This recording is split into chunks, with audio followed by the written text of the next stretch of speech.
So what's going to be your main goal if you get into office? Are you going to be trying to make law or repeal law? Probably more repealing, and then I would say obstructing what the Biden administration is doing. When we take back power and we get in a good America First agenda in there, I would not want to go on a law making spree. I think there's a lot of laws we need to repeal. Like if we're going to start passing laws, I think we should find a law or two that we're going to repeal along with that, because America in general, especially our business sector, is just incredibly overregulated. All right. I'll move on to education a little bit. What's your idea for fixing our education system, kind of making us globally competitive again, since we have fallen so drastically? I mean, big picture is we have to get back to actually educating people. We have to go through a massive, I think, project, our generation does, to bring back our manufacturing, to get back to being energy independent. And that's not just like flipping a switch somewhere. Right now, America is we're hooked on foreign labor, we're hooked on foreign manufacturing, we're hooked on printing just easy money. It's going to be difficult for this country to get back to doing these very hard things that we have to do to preserve the security of the country. So I think we have to get back to educating kids in the trades.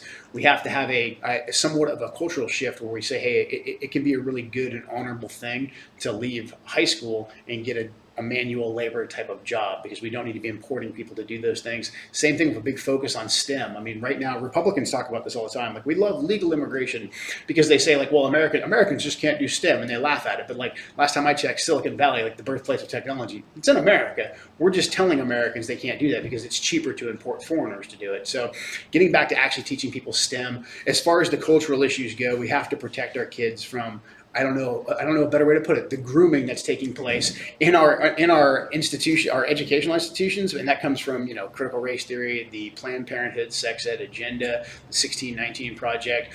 I think big picture, as far as, like, I'm running for a federal position, so I think something key that I can do is get rid of the federal Department of Education.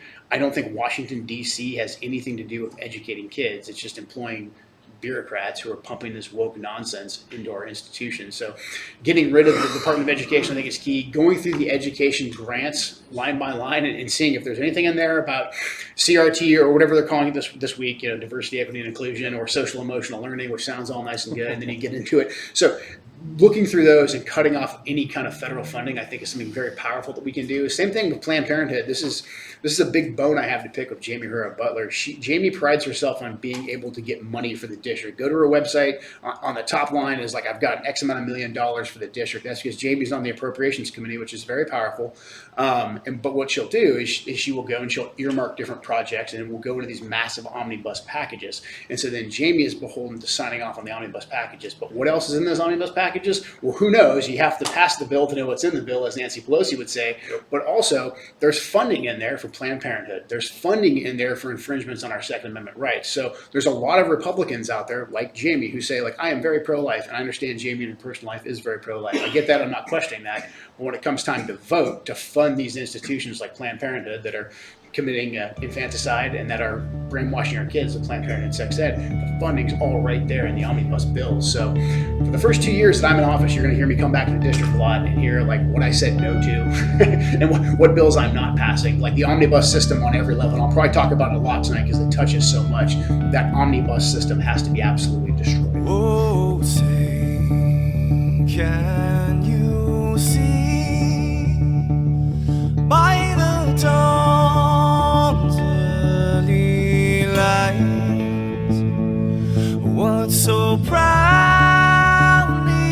we hailed at the twilight